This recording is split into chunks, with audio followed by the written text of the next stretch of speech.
Week 2's in the books. Let's talk about the Mountain West.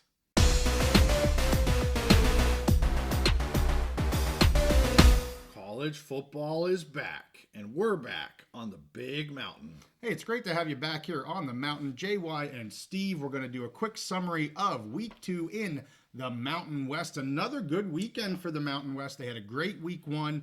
They almost followed up. I don't know if it was quite as great as Week 1, but another really good showing here in Week 2. And JY finally got back on the train here. I went 8-1 with my spread picks and 2-0 with my locks, if I include Wazoo in with my picks here with the Mountain West in conference. So really happy that I'm back on the winning train with our picks. But let's get into this. I'll break this down a little bit again into that, the good, the bad, the ugly. Unfortunately, the ugly's still the ugly. The ugly from Week 1 is still the ugly in Week 2, unfortunately. But let's start with the good. The good here, and I stayed up to 1:30 a.m. in the East watching the Boise State at Oregon game. The spread that we took was 18.5. We took the points with the Broncos. What a fantastic game to watch. I absolutely loved watching it. I couldn't go to bed because I was so invested in the game. I wasn't even tired. I was there watching and playing the game with them. But 37-34, Oregon squeaks out the win there at the very end. Ashton Genty again continuing his march, not just down the field, but through the nation as being running back number 1, trying to show he is a Heisman-type candidate. He had 192 yards with 3 touchdowns on the season here through 2 weeks, 459 yards and 9 touchdowns for this young man. Oh my goodness, it's going to be a great season for him. Gabriel here, quarterback for the Ducks, was 18 of 21, 243 yards and 2 touchdowns. Looked really solid, but early on here, Steve, the Boise defense was getting to him. Multiple sacks. I think they ended with 4, most of them coming in the first half here. It was very impressive to see what they were doing. We talked about the O-line for the Ducks, having some players out and what that might, how that may affect them, and it did affect them. And we had seen the week before, Idaho had done the same thing, and we said we thought Boise probably could do that. Yep, so total O yards here, Boise actually had slightly more, 368 to 353. Time of possession almost even, 29.5 minutes to 30.5 minutes. Turnovers here, Boise didn't have any, but the Ducks did have 2, so the defense being able to create some fumbles, some turnovers here. Penalties, Boise had 6, the Ducks had 9. Again, as I said, Boise had 4 sacks, the Ducks only had 1. So a lot of these very close and slightly in Boise's favor, and that's why Boise was able to keep this thing really, really close. I will say maybe the biggest turning point or the biggest reason Oregon won, they had both a punt return for a touchdown and a kick return for a touchdown, and these were the length of the field. I mean, 100 yards was the one. The kick return, the dude, he showboated a little bit. He drops the ball at the, inch line. Fortunately for him, it was recovered, fumbled into the end zone and recovered by Oregon. They did review that. But yeah, that could have been pretty disastrous. That was towards the end of the game. I don't remember exactly which touchdown that was. But yeah, guys, you're not as good as you think if you're going to fumble on the yard line and take away a touchdown for your team. But he got, frankly, lucky on that.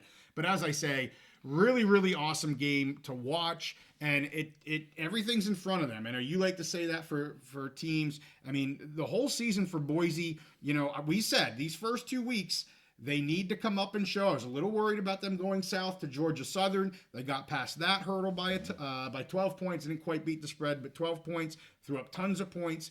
Here against Oregon, we said let's keep it close. Let's make it a game. My goodness, it was almost an upset, not just a game. So they've done everything they need to do early on here. The sky is the limit for this team. They look great. Their offense is fantastic. And I know, Steve, you wanted to watch some of it, but, things happen. Yeah, I got up at 5 a.m. to travel to the Penn State game. I get home, I watch a couple of different games, watch Colorado, Nebraska. I finally get Peacock set up. Yes, I know a lot of Boise fans were up in arms because this game was going to be on Peacock. I get it set up. I get signed in. I start watching the game. I'm like, okay, this is pretty good. And I fall asleep. Next thing I know, it's 2 o'clock in the morning. Right. The game is over. And it ended on a game-winning field goal. And I'm like, what the heck? I'm going to miss that. I do have a couple thoughts. Yeah, go ahead. Okay. So I totally agree. All of Boise's goals are still ahead of them. They passed another test. Yep. because they didn't need to win this game to pass this test. They had to show they were competitive, they were on par, and they did that against a team who was picked as one of the top 2 or 3 teams in the Big Ten. Yep. And top 5 in the nation. Yeah. So they've done everything they need to do. As far as, to me, I think the ultimate goal for this team is to win the Mountain West and get that G5 spot in the college football playoff, and they are perfectly on track for that. Would have been awesome to win the game. Hell yeah, it would have been. But they did. They gave Oregon everything they could handle at their own place, and passed this test again. And Genty, to me, right now, I think I would have Quinn Ewers as my Heisman favorite. Yeah. But Genty, I think, would be my number 2, and he's on track. His Heisman campaign, the Genty Heisman campaign, is still on the rails, trucking down the railroad tracks at 100 miles an hour, and that's doing everything it needs to be doing as well. So his name better be mentioned every week with the Heisman contenders, because he's having a phenomenal season, and I just can't wait to see it go forward. Well, and RG3's on the Genty train. He posted something out today as well on that. So let's get to the next game. Real quick, just want to talk about this. I didn't get to see any of it. Really wasn't being covered. UNLV versus Utah Tech. But I have to mention this. 72-14 in the first quarter. Sluka to Ricky White. 3 touchdowns just in that first quarter. 55 yards, 7 yard, 5 yard. Going off. After that, they're like, maybe we need to take it easy. And, 72-14 really isn't taking it easy, but they started to just rush at that point. 62 rush attempts for this team. They used 12 different players, got to rush the ball at least once. 6 of those 12 players scored a touchdown. Amazing. Rushing touchdown. So they scored on every possession except for 2 in this game. 1 was a punt. 1 was a fumble, so they turned it over 1 time. Other than that, they're scoring on every possession. Just complete domination here. I hate seeing these high-scoring games, 72-14 and all this crazy stuff, because you're stacking teams that shouldn't be playing each other. But for UNLV and the offense that they showed early on, they are on a mission. They are on fire. I am super excited for the Kansas game here this coming week. And I'm going to make a pick right now for you guys. If you can take them at +7.5, you need to get them. It's been hovering today. We're recording this Sunday evening. It's been up and down. It came in at 7.5. It's gone down to 6.5. It's gone back up to 7.5. So it's bumping up and down. I'm making my pick at 7.5. Steve and I both were able to jump on that. Hopefully you can get on that as well on Monday or before we have our pick episode. But get UNLV here, 7.5. So I got to make that pick. That's my biggest reason I want to talk about them. Love it, and I get what you're saying about you hate seeing like really good teams beat up on these small teams. However, this is a week where a lot of favored teams did not do as well as they should have against lowly teams. We had, Northern Illinois beating Notre Dame on their home field. It wasn't even supposed to be a contest. Right. So UNLV did, again, we talk about that. What are your goals? And you keep all your goals in front of you. And UNLV's on track. They've done everything that they need to do this season to put them in a good position to possibly win the Mountain West and be that team that's going to represent the G5. Yeah, I want to talk about another game I did not get to see because it really wasn't covered except for, I think, locally, and then we'll get to a few games that I was able to see. I watched a ton of Mountain West football this weekend. Thank you, True TV, for the coverage, because I got to see the Wyoming game and the Nevada game, both on True TV because of that new agreement, and I'll get to both of those games here shortly. But I want to talk about Fresno State beating Sac State 46-30. This was a lock that I put out through our community channel, so I didn't do a short or anything, but I did do 2 picks, and I took Fresno 14.5 with an ice cold lock. Of course, they hit it. Keene, 24 for 35, 358 yards, had 2 touchdowns. He did throw 2 picks. They were up really big early. Yeah. The Hornets did kind of push that score closer towards the end. Jalen Moss had an 85-yard punt return. I'm going to try to speak about Mr. Moss every time we talk about Fresno because I am high on Jalen Moss. I will say Sherrod, who I know the Bulldogs fans are very high on. Some people have him as kind of that number 2 back in the Mountain West. He struggled a little bit here. Obviously he struggled against Michigan, we know they threw a lot more against Michigan.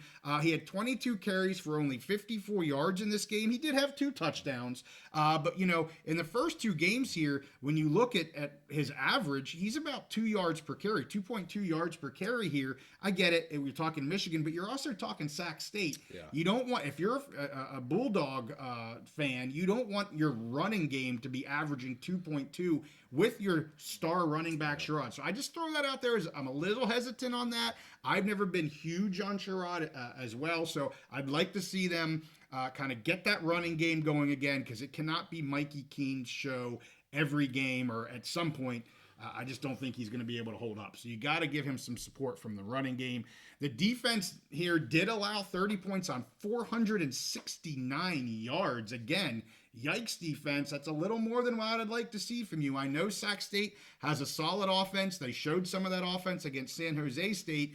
But, man, if we think you're one of the top defenses in the Mountain West, you can't be letting those types of points and yards go. They did force 3 turnovers, so I'll give them credit there. But I'm happy for my lock. Again, didn't get to see the game, so I'm going off of just some highlights and some of the numbers here. But good on you, Fresno. Again, third team in a row, we say, everything's in front of them here. They haven't, we knew the Michigan game was going to be tough. They kept it close. That's all we needed. They do what they need to do, score plenty of points against Sac State. So, hey, all 3 of these teams, again, just like after week 1, my top 3 teams in the Mountain West, Boise, Fresno, and UNLV, all doing what they have to do. Yeah, and I didn't get to see any of this game either, but, the defense, I was very impressed with how they played against Michigan. Yeah. Now, Michigan's not necessarily an offensive juggernaut this year, but they held their own in that game. This game being a blowout, who knows what happened there towards if there were backups in, or, they were just kind of letting off, who knows. But the one concerning thing, I've said all along, I think they're depending on Mikey Keene is the key for this team. Yes. And I think he is possibly the best quarterback in the Mountain West. Yep. He is the key. However, you do have to have some semblance of a decent running game to keep the defense balanced. So I'm sure that's something they're going to want to establish as they move into Mountain West play at some point. Yeah. Because you need something. You got to get something. And they had 22 carries, 54 yards, 2 touchdowns. But again, that's Sacramento State. Right. When they play, if they play a better, do they play UNLV this year? They do, I think. Okay. I'm fairly confident. Yeah. So if you play a UNLV defense, you're not going to get, you're going to have some balance. Yes. Yeah, and they're playing a New Mexico State team here in week 3, I believe, who almost upset Liberty. Yeah. I thought I was going to get that first loss for Liberty this week. They came back and won the game in the 4th quarter. Dag nabbit. Yeah. But I'm still calling for Liberty to get at least 1 loss. So anyway, let's talk about Nevada, a team that's just fun to watch. They lose 20-17 against Georgia Southern. I had picked Georgia Southern at -1.5. By game time, it was actually switched. Nevada was actually the favorite in this game by 1.5. And quite frankly, when you look at the team stats here, Nevada won just about every daggone stat that they can. Time of possession here was Nevada, 37-23. Offensive yards, 502 for Nevada to 285 for Georgia Southern. And I watched a fair amount of this game. And the biggest reason here is because of Lewis, the quarterback. He is a fantastic talent. He was 23 of 35. 271 yards, another 18 rushes for 97 yards. He had a passing touchdown and a rushing touchdown.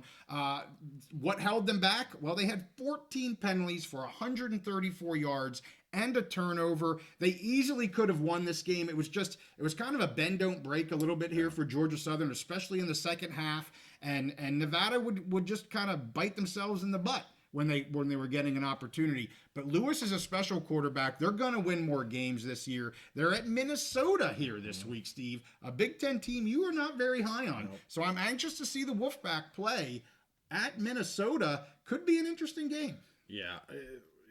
Again, didn't see any of this game, but looked over the stats because I've been impressed with Nevada since their first game, which I think was in week 0. They played in week 0. SMU. Yes. Yep. Especially their offense. And we've talked about the combination of the quarterback with their new coach. They seem to have everything rolling. And to me, they're way improved, much improved team from last year. Yes. We may not be seeing the results yet on the win-loss record, right? But I think by the end of the season, I hope that we will. But just whether you watch this team, look at the stats, You can see that there's much improvement. I'm happy for him. Yep. And again, I'm excited to see how this offense does against Minnesota. Yeah. Again, a team that I am not high on and who I think has a poor secondary. So we'll see what happens next week. I love it. All right. So let's get to, just real quick, I want to talk about the San Jose State Air Force game because this was our first in-conference game for the Mountain West. I said this is going to be a bit of a test for San Jose State going to Air Force, but at the same time, really questioning what Air Force is this year. And they kind of were what I thought they were. This ended up 17-7. It was 14-7 after the first quarter. 14-7 so there's only a field goal in the final 3 quarters of this game. Barn burner. Oh my goodness. I watched some of this game. I didn't watch all of it. I was flipping back and forth with several games. Offensive yards here, 312 for San Jose State, 197 for Air Force. They are going to struggle offensively this year. I was worried about them after week 1. Yep. I'm even more concerned about them here after week 2. They have a decent defense, as they always do.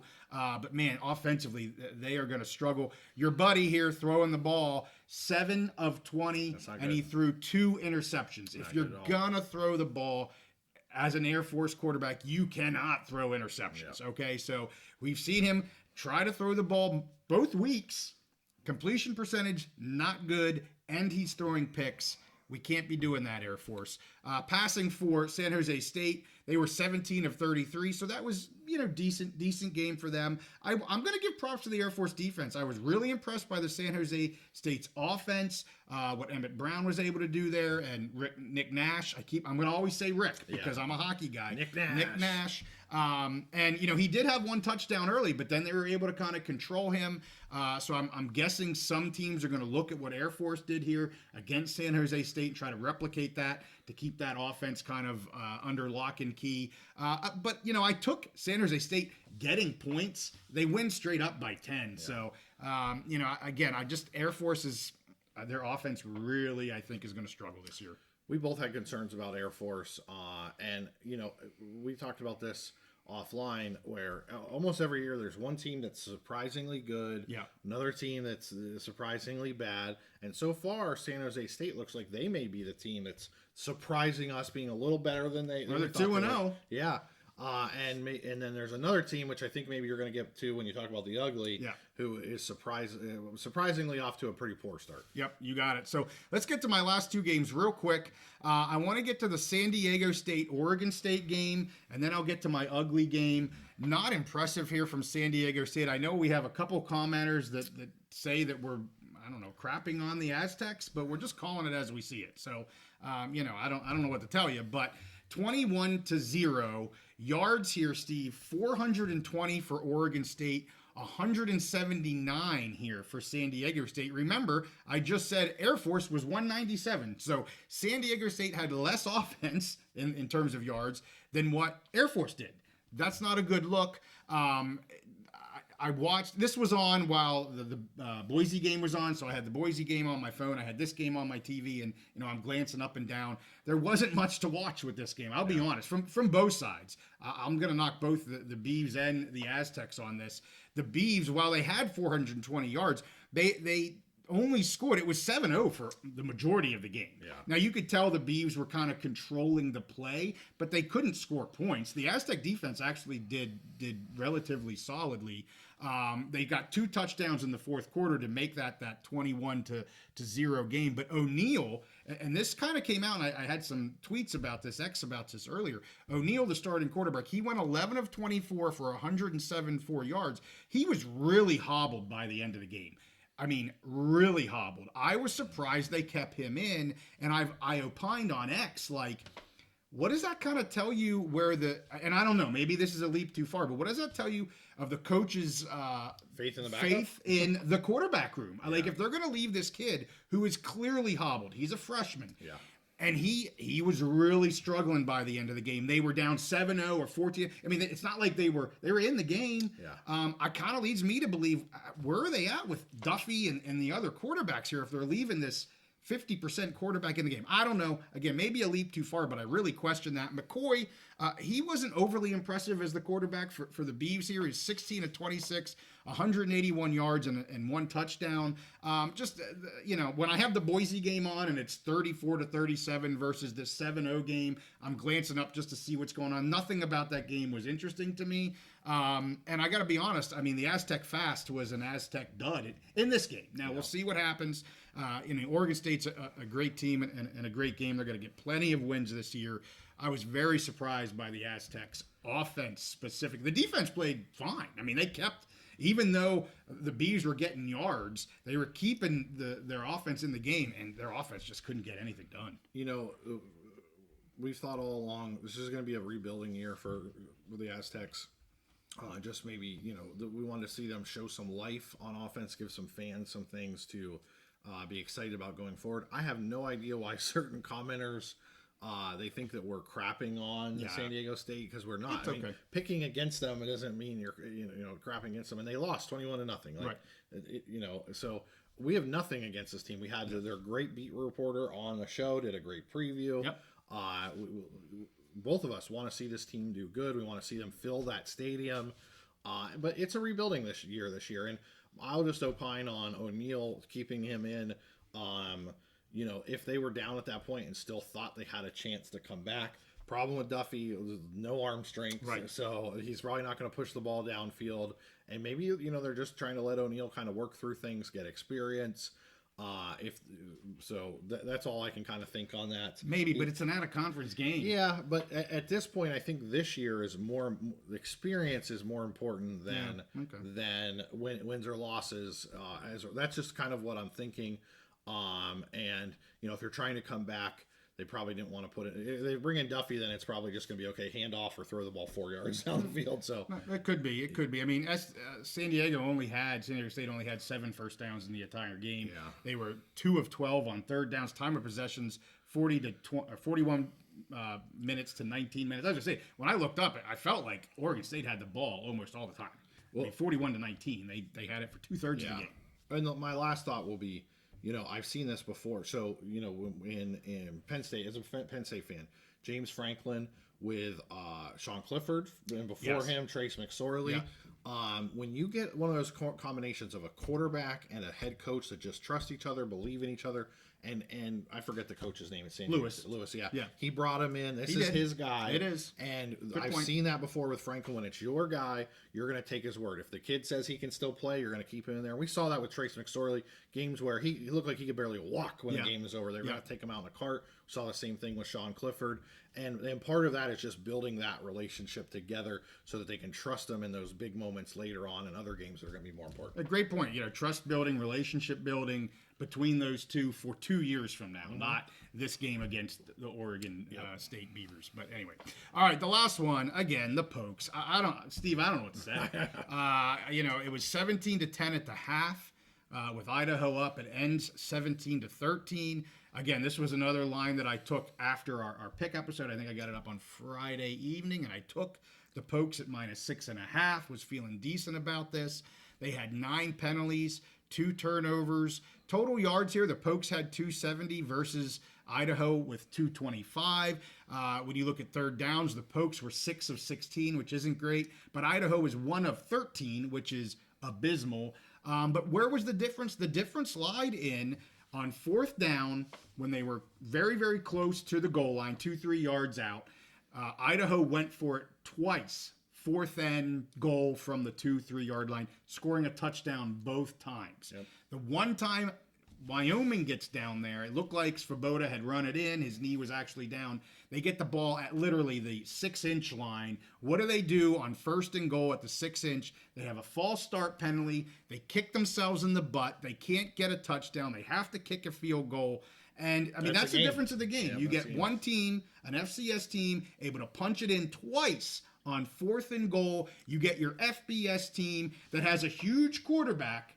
I still don't think they're using him correctly. Don't get me wrong. His throws aren't great. He's missing targets. He's gunning it to people 5 yards away, like smoking it to them. So he's making mistakes, abso-freaking-lutely. But they're not using him correctly. I do appreciate they had him running. I think it was the second or third snap from scrimmage. He runs for like 35 yards. He gets out. Let's bootleg this kid. Let's let this kid move a little bit more. My gracious. I'm going to go off on a tangent here, but Svoboda ended 10 of 24, 126 yards. Did have a nice touchdown throw. The guy was open in the end zone, but he laid it in there perfectly. He ran 14 times for 45 yards. But I don't like where this is at. I don't like anything about this offense. The defense came back, played great in the second half. They did not score. They gave themselves a chance to win. It was 17-10. They didn't let them score in the second half. They knocked out the second string quarterback towards the end of the game. So defense, everything they had to do in the second half, and all we could do offensively was kick a freaking field goal. Yeah. I don't want to talk anymore about this, but I'm telling you, you mentioned San Jose State might be that surprise up team. Wyoming absolutely is on track to be this surprise down team. They got BYU this week, so it's not getting any easier for them. I don't know what else to say, Steve. It was not fun to watch. Yeah, I agree with you. I think they need to learn how to use Svoboda as he is going to take some time to develop and work through these problems. Yes. He's not a pocket passer. I would just kind of keep giving him opportunities to run. I like what you said. Put him out in a bootleg. Give him the choice of either running or maybe just have one receiver, one read. If the guy is open, you throw it. If not, you tuck and run. Yeah. They need to figure out how to use him. I think he's such a different quarterback than what they had last year in Paisley. Yes. And then with the coaching turnover, I just keep hearing all these rumblings. People aren't happy with the coaching and the decisions. I mean, you take one of the greatest coaches of all time retires. You think things are going to just go fine with his people are still in place, but obviously they're still figuring things out. So not much else to say. Now I will say this is an Idaho team that last week gave Oregon all they could handle, who is possibly a top 5 team in the country. Right. Gave them all that they could handle. So maybe we don't know as much as we think, but hopefully the Pokes can get this turned around. Well, 17 points against. I'm not going to sneeze at that. 13 points for. Yeah, just terrible. Inexcusable. Completely inexcusable. So with that, hey, remember, we have live pick episodes every Wednesday evening, 8:30 Eastern, 5:30 for you guys out there on the West Coast, or I guess it would be 6:30 if you're Mountain Time, like some of our Colorado and Wyoming peeps are. So we hope you can join us for our pick episodes. Again, I went 8-1 in week 2 with 2-0 in my locks. I'm hoping to repeat that here in week 3. We already put out one line there with 7.5 for UNLV. So if you can get that, make sure you do. I've looked at some other lines, and there's some other lines I really liked, but I'm not going to make any more picks here on this episode. Make sure you give it a like. Subscribe if you like our content. We'll see you guys next time on the Big Mountain.